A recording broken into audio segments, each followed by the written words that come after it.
What is up? Welcome to the vlog. I don't have too much to talk about this week. It's been a pretty boring week. I worked this past weekend doing my inpatient moonlighting, which you guys have seen numerous times on this vlog, so nothing exciting there. This week has been nothing too exciting. I did do a day of life on my Instagram page, so go check that out if you have not already. I mean, the stories are probably gone, but if you're not already following me for all my medicine stuff, then it's at the MSK Doc on Instagram, so go follow me there for all that kind of stuff. This week I was kind of thinking about what I could chat about or what's new, and really the biggest thing that's going on that's new or ongoing or exciting is training.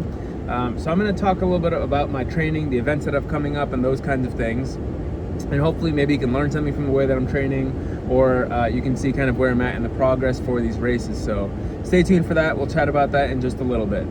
All right, guys, so let's talk training. So if you guys have been following me for a while, you know that I have competed in powerlifting, I've done ultramarathons, and those are kind of my two main things. And right now I'm kind of more so in the running space and much more intrigued by running and doing distance events. So I guess first things first, I have two events coming up. One is a 50K ultramarathon. It's going to be here in Phoenix. Just a little bit outside of the town. It's going to be in September, and it's going to be in the evening, so it'll be hot. The second one is the Long Beach Marathon, actually. That's in October. It's in Long Beach, California, so that should be absolutely gorgeous. Those are my two races for this year. I don't have anything planned as far as lifting events thus far. I feel like if you're really starting to push the running, you really can't do too much as far as really trying to push your numbers. And I feel like at this point, if I'm not trying to beat my previous numbers, then there's not really a point of competing. So that's on the back burner. Right now, it's mostly just running. So with that being said, let's look at what my training looks like to chase those goals. All right, so first off, let's talk about lifting, because not really anything impressive, nothing fun.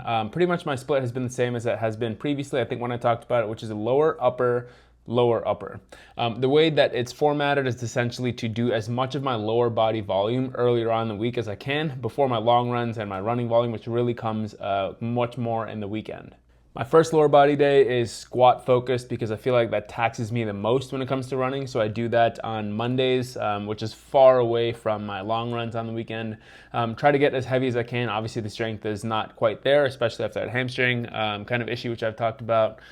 Tuesday is primarily a push day, so trying to do some sort of heavy chest pressing or whatever I can.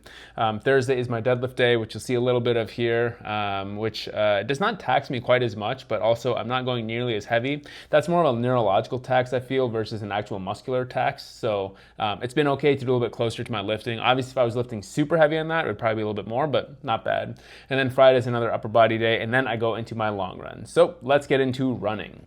Running wise, like I said, I have two events, and both of them are pretty close together. So one's near the middle of September and one is near the middle of October. So they're just about a month apart.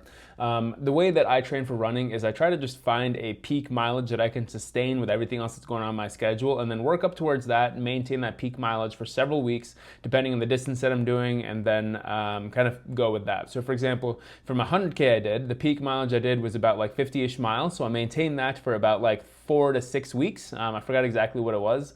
And that's how I kind of built up my fitness for that, which I thought was pretty adequate. For this race, I think my peak mileage is going to be right around 40, like just under 40, which I feel like is adequate for 50K and a marathon. I don't need too much more time. Most of that after that just becomes endurance. So let's dive into my spreadsheet here and show you a little bit about what my actual setup looks like for training. All right, so looking at the spreadsheet here, you see a bunch of information, but the important part here is this estimated mileage. And you can see kind of around from the end of June up until like August-ish, I'm kind of right around that 40-ish miles mark. And it's not a lot of miles, which means that I'm able to sustain it for a little bit longer spurt of time. So I'm gonna use that as the bulk of my big, intense training. And then throughout the sheet, you'll see a bunch of different kinds of runs. So I had at the beginning of the week, there's usually a tempo run. I don't do it that often because I'm not necessarily needing that much speed in something like an ultramarathon or a marathon. I'm not the fastest runner, so I'm not focused on that. So I have it pretty much every other week. These green runs here are essentially my easy runs where I'm taking it chill, and these are my longer distance efforts. And as you can see, it kind of comes up to a maximum of 200 minutes there when I'm out.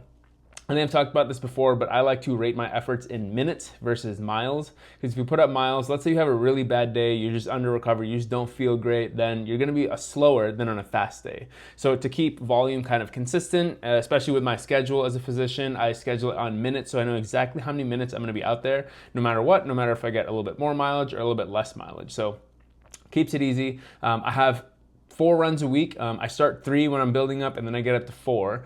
Like I said, most of my mileage is at the end of the week, so kind of clusters over here. I'm still flexible on kind of sometimes when these days happen.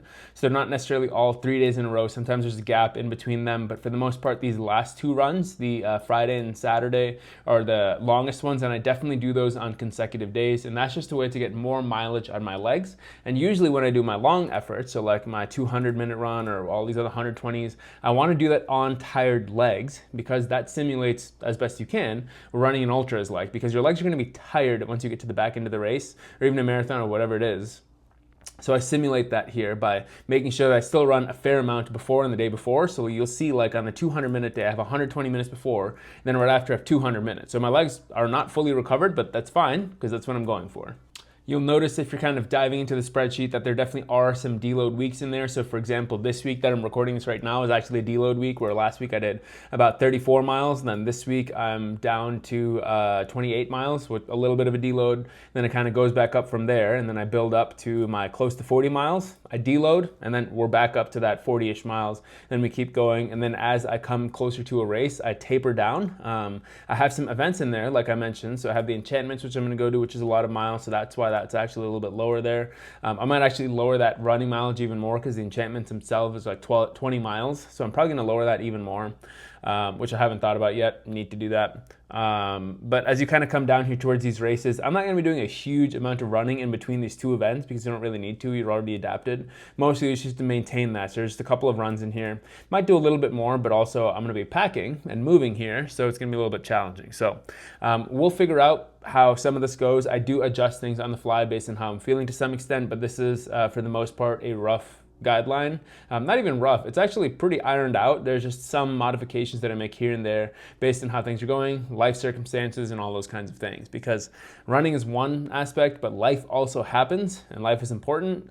Training isn't everything. These races aren't everything. I'm not a professional athlete. I'm not getting paid to do any of this, so it's definitely not as high of a priority. So if things need to change, they need to change, and I make that adjustment.